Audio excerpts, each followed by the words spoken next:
To another edition of After Hours with Defo and Lubie here on the Believe Network. And it's great to be with you. Jeff DeForest, Mike Lubie Lubitz. And we dive into some college football today here on the program as we welcome to the show. This gentleman was a head coach at Minnesota, 2007 to 2010, has been at a variety of universities in various capacities on the coaching sidelines and worked with many of the greats of the game or would-be greats of the game, and also in the pros as well. We welcome Tim Brewster to After Hours with Defo and Lubie. Tim, how are you? Good to have you on the program. I'm doing great, guys. Good morning. Hope you guys are doing well.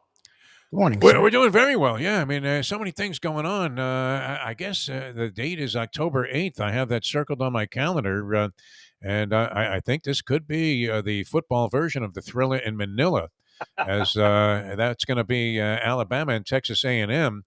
What did you make of all of that? The rhetoric between Nick Saban always says things, and then you're thinking, sure, Nick, your program is squeaky clean. I'm sure you wouldn't be guilty of any violations if they put you to the kind of scrutiny they did, say, the University of Miami or some of the other schools, SMU. I doubt that you'd be 100% on the level, but. What did you make of all of that, and what do you think in terms of the name, image, and likeness issue in college football? How is that impacting the game, in your opinion?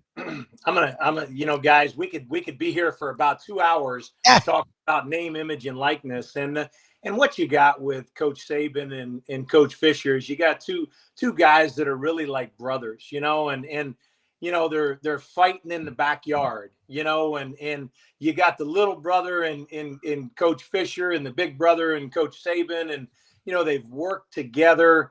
I really think underneath all of it, there's a tremendous amount of admiration.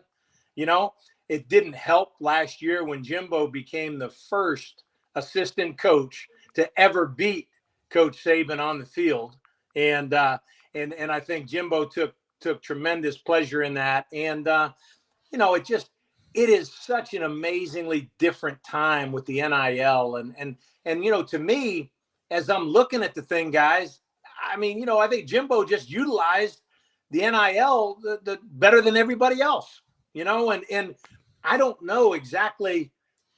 We have to take a look at and whether or not there's some rules that, excuse me, that may need to be changed as far as a salary cap, because I think Lane Kiffin hit it dead on the head, guys. This is professional football, and these are professional football players now. And so, I don't know what Coach Saban's beef was with Jimbo, but I do know this. Jimbo Fisher is an amazingly prideful man, and there's nobody in college football that outworks this guy. I worked for him for 6 years. Okay. He is absolutely relentless on the recruiting trail and just his work ethic. And so I think when Nick challenged him that way, it brought out a different side of Jimbo than maybe people have seen before.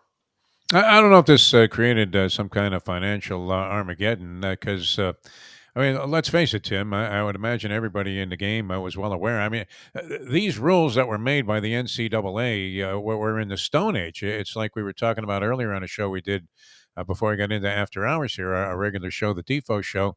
I mean, these gun control laws and the Second Amendment were written when people were firing off muskets. So, I mean, it didn't fit the times anymore. All of these restrictions on, trying to, hide beneath the cloak of amateurism in college sports, football and basketball, especially because, they weren't televising every game, and conferences didn't have their own TV networks that were making gobs of money.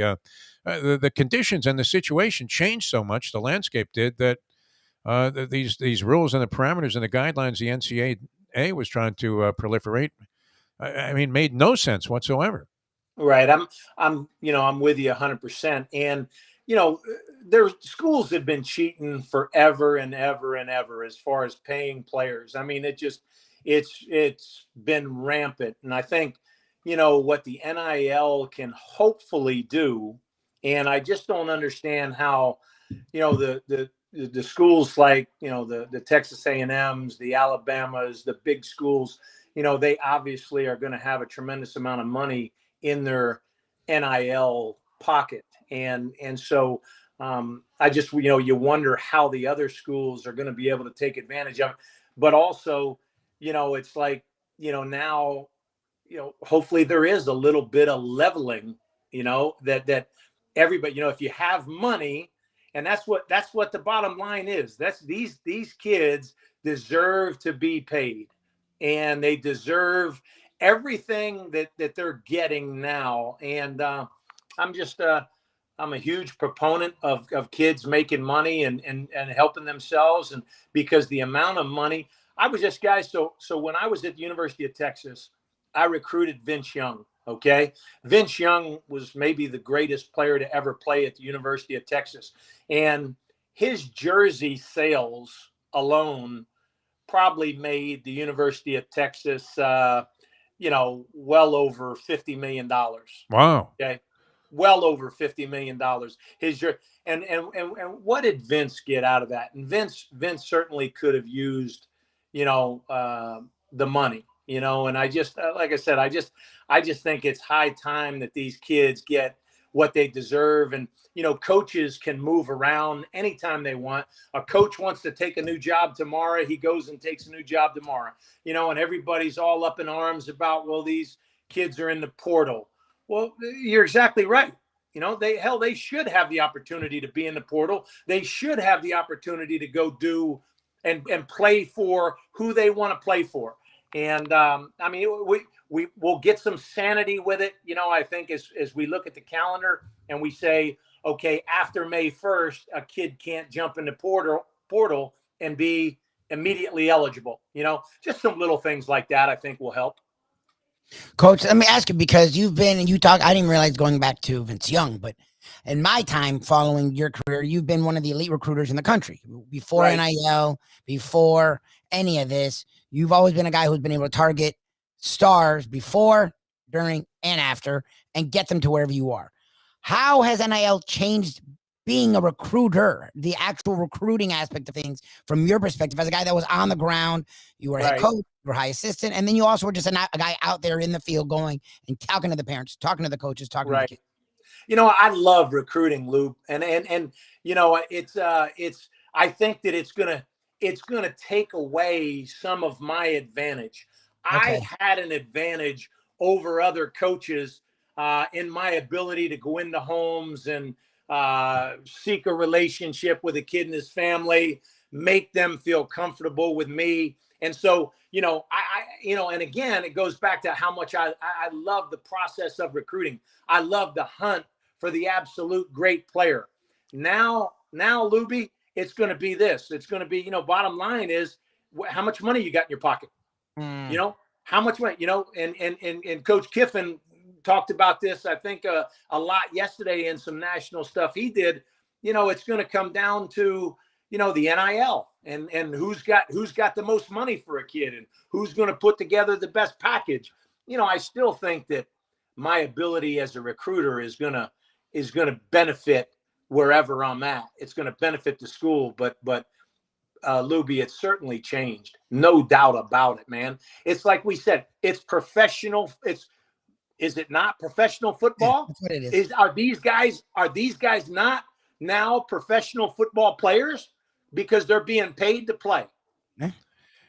Well, and as you said, I mean, Understood. the likelihood was that many were being paid to play before. Alright, yeah. I don't know that O.J. Simpson had to personally go out and scalp those 6 tickets he got for every USC game that was sold out. But it seemed to me, there were all kinds of methods of delivering this capital. It is interesting to think that the old methods of recruiting have given way to showing up with, say, a Subway high-ranking executive and, breaking out a bunch of sandwiches as you sign a deal for them to become an endorser. I loved it. And what was your go-to technique? Because we always loved Bobby Bowden, speaking of Florida State. And I felt that his iron cast stomach what was the key to Florida State's success. Never mind going on the road and beating really good teams and then establishing yourself as a factor. The fact that he could devour Mama's meatloaf at one session and then go somewhere else and eat some other thing that even Anthony Bourdain wouldn't touch, I think was really the key to success. So what was your go-to thing? How did you win these guys over? Well, listen, I had the pleasure of being coached by Coach Bowden. My senior year at the University of Illinois, I was chosen to play in the Japan Bowl All-Star game, and Coach Bowden was my coach. And so, God rest his soul, one of the greatest men of all time and one of the greatest recruiters of all time. And my go-to is this. I'm right with Coach Bowden as far as, but it's getting close with mom. Okay. If you win mom 99.9% of the time, you're going to win the battle. Okay. And whether or not it's mom or grandmom, I mean, I recruited Dalvin Cook when I was at Florida State, and his grandmother was obviously very, very instrumental in he lived with her, and I mean, they came on a visit to my house when I was at Florida State, and we turned on the old school R&B, and we got to dancing and having a great time, and we had an absolute blast. And I think that's my deal is that I just I like to have a good time with people. I like my recruits and their parents to be relaxed. I want them in my house. A lot of guys like to go to a restaurant, big restaurant. That's all fine and good. But through the years, I've seen, you get them in my environment at my house, and it just, everybody's relaxed. Everybody's having a great time. And I think that's my go-to in recruiting is winning mom, and also relating with kids. I think right now, a guy who's just absolutely killing it is Deion Sanders, at Jackson State. His ability to connect with players, his ability just to, and I'm going to tell you what, he's a great football coach as well. But Deion it's about connecting with people, with kids, with parents. And that's my deal. I love to connect with them and build a relationship with them. A lot of coaches, guys will say, "Hey, trust me." I'll never ask a kid to trust me. I'll say to a kid, "Let me earn your trust. Let me earn the family's trust." I think it's a huge mistake that coaches make in recruiting. Well, Brew, and it's something Defo and I've talked about a lot. And when you watch the really elite coaches, you sort of see it. But you being around Jimbo, Coach Bowden, Mack Brown, guys that had not only won, but had sustainability, especially when you talk about Bobby and even Mack Brown, who was out of the game for 5 years, comes back and makes Carolina a freaking monster recruiting, and they're working on doing it on the field. What to you differentiates the great coaches from those that aren't? Like, is it because you said something there that we've always seen with Bill Belichick, where he can sort of relate to the players, even though he's older, we still see him getting down on the ground, talking to the offensive line, talking to the secondary. Like, even Saban to this day, players talk about how he's a lot funnier than you realize. And even though he's gotten older, he still works at his best to surround himself with younger guys that can, like you said, relate with the players. What have you noticed between the great ones to the guys that aren't? Yeah, I just, Lube, I think that, again, your ability to connect with kids. Today is a totally different time. You can't coach. You bring that old school stuff into the deal today, and you're going to get thrown out. It ain't, screaming, hollering, cursing at kids.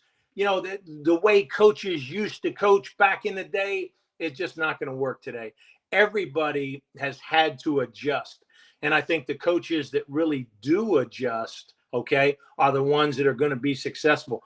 I think the guys, like a lot of guys, Lube, they're either X and O guys or they're recruiter guys.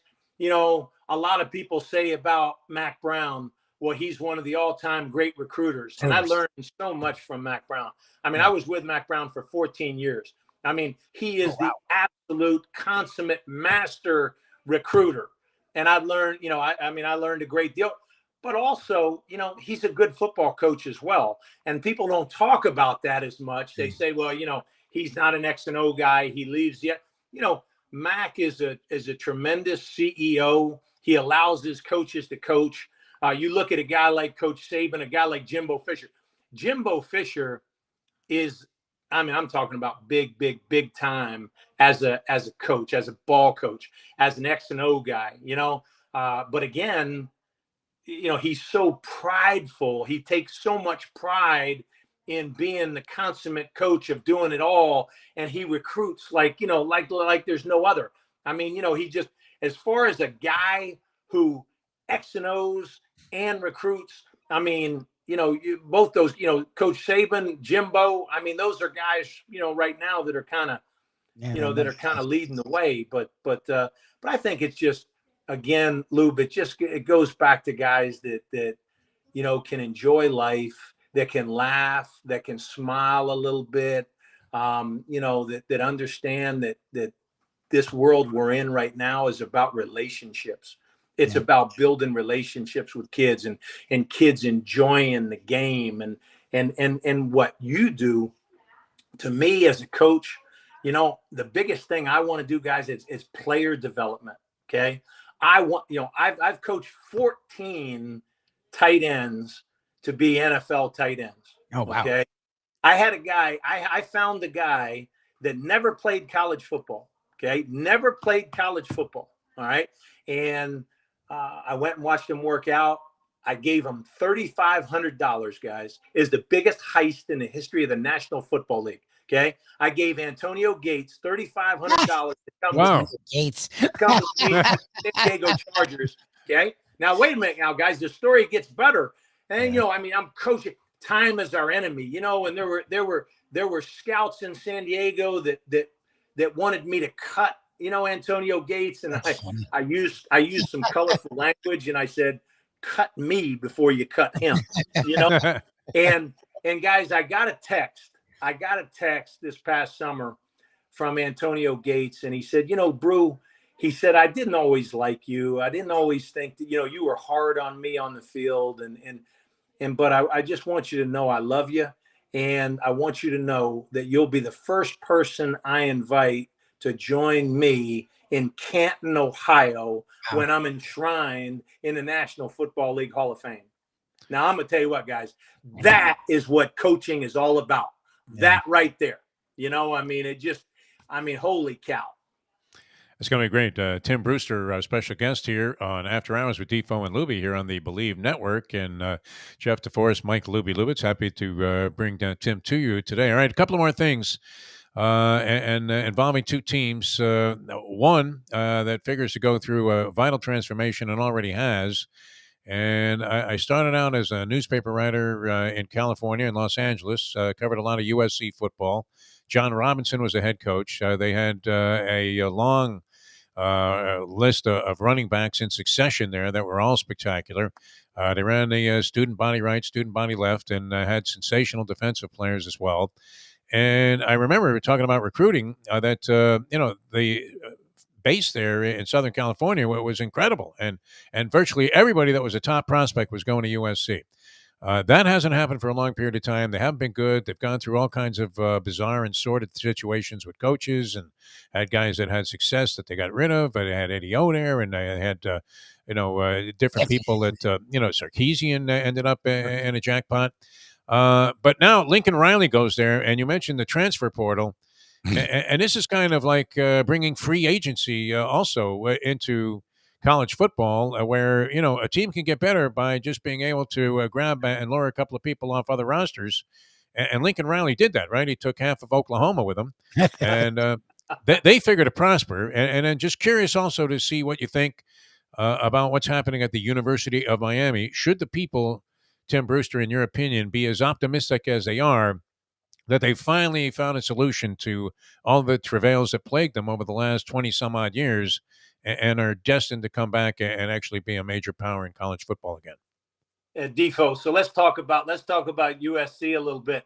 I went to Pasadena City College. Okay. Did you spend time at Santa Anita like I did? I've been out there a couple of times. Yeah. Wasn't far away. But so this is the deal. So, I played in the Junior College Rose Bowl. I was captain of a Rose Bowl team at the University of Illinois. But USC is a monster.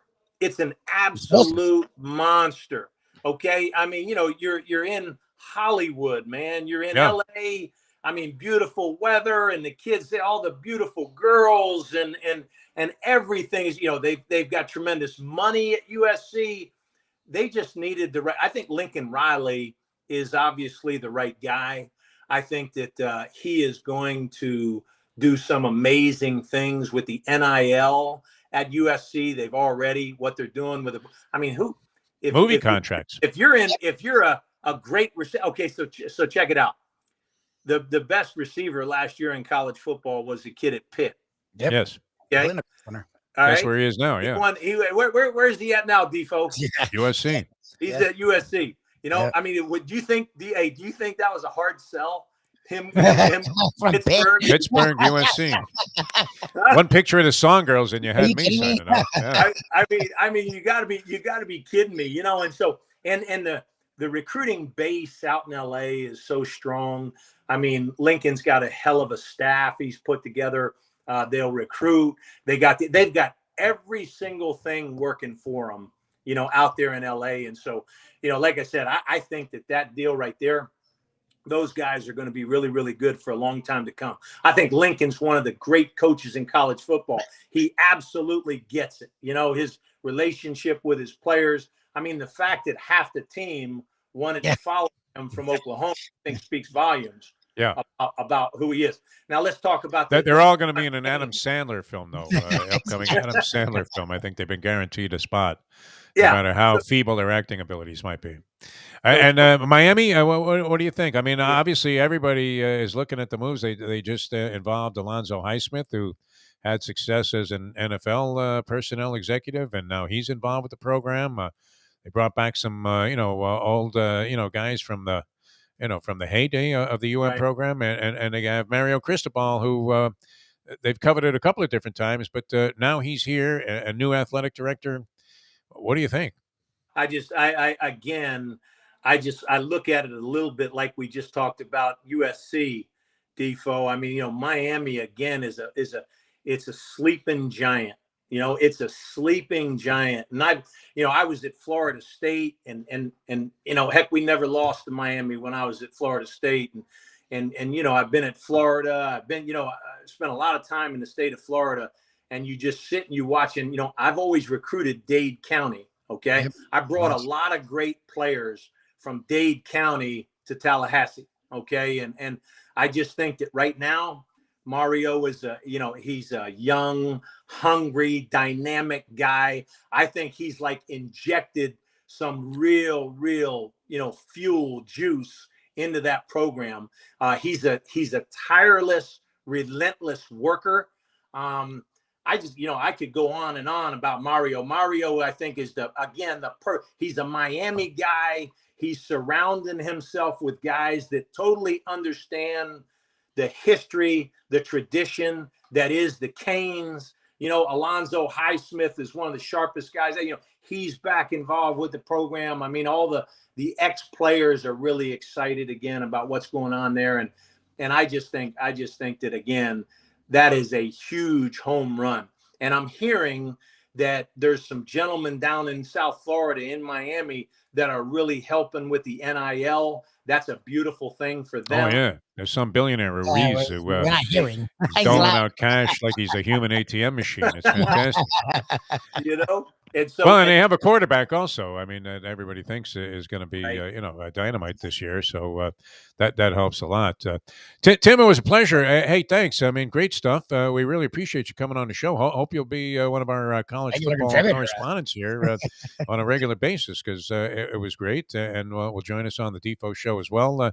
Tim Brewster, thanks so much for being with us. And we'll talk to you again real soon. It was a lot of fun having you on the show. Hey, guys, I had a blast. Thank you so much for having me on. Tim Brewster, very well accomplished college. I mean, mostly college football. He was also with the San Diego Chargers, Denver Broncos. I didn't realize, he was a stud at FSU. And it's funny, when Jimbo left, I was more sad that Brew was gone than Jimbo. And he's bounced around a lot, so a lot of people take that negatively. I'm not as big of a Jimbo fan as he is. Well, he worked the guy, paid him a shitload of money, and he got his I big thought it name. was a schmenky move. I don't know what the deal was at FSU, but they haven't really, Well, they weren't spending, and he convinced wants me them to that spend. that they're in the right ballpark anyway. With your man Mike Norvell, very well respected, but that could be one of those situations, a little bit like Miami became, which is hard to imagine with Florida Yeah. State because they're a state school and have wads of cash.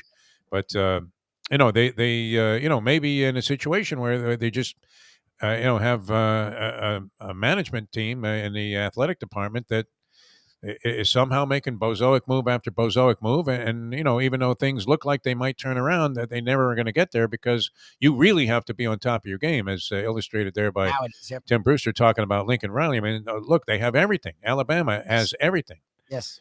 Texas A&M, they're giving guys are endorsing like Exxon that Yes. haven't even played it down yet. Yes. Right? They own gas stations. It's crazy.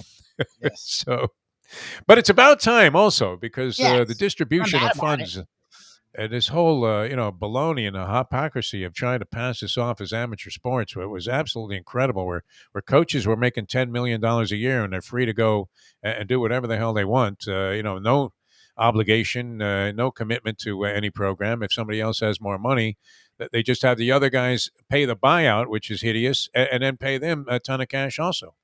And the players were getting nothing. Yep. Or had to do it under the table. I mean, you don't necessarily want to have to do this in some kind of clandestine fashion. I mean, it shouldn't have to be that way. That you should even be in the slightest shroud of guilt over, receiving funds for, generating these zillions of dollars. Interesting illustration there with Young, the quarterback, who, $50 million worth of jerseys he was selling. Look, remember, it's Texas. It's big money. Their fan base is extremely loyal. And jerseys are ridiculously expensive even back in the early 2000s. Sure. So I wouldn't doubt it. I mean, and he was an iconic player. Like the thing about Texas, with all the success they had, they never won big. Like even with Ricky Williams, they didn't win. So he actually brought them to the place where they were winning. Oh, that championship game performance. That was a great game for USC. He put them on his freaking back, so I can see one for the ages. Yeah.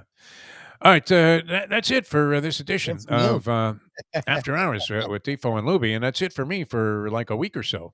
Yes, now, Lubie, I hope you're going to carry on the tradition here while I'm roaming the streets of Rome, literally. And when in Rome, do as the Romans do. Yep. Right? Eat, drink, and be merry. So that's all starting for me. The trip actually gets underway in a couple of hours here. Got to leave the house and get rolling. So looking forward to that. I'll be back in about a week or so. And Lubie's going to carry on here on After Hours with Defo and Lubie and also on the Defo Show. Yes. So good luck, my friend. Sir. And I hope to see you. I mean, I hope not to get any desperate texts from anybody in management at these places. You'll be fine. Saying, what the fuck are you doing? No. It'll be fine. What are you doing? Enjoy. All right. No, I'm going to detach for a while, and it should be a lot of fun. And I haven't done it for a long, long time, so looking very much forward to that. All right. Thanks, everybody, for tuning in. We'll see you next time. Lubie will have something for you tomorrow, no doubt. And I will join you in about a week or so here on After Hours with Defo and Lubie. For Mike Lubie Lubitz, I'm Jeff DeForest saying no matter what you're doing in life, even if you're traveling halfway around the world, whatever you're doing, you got to believe.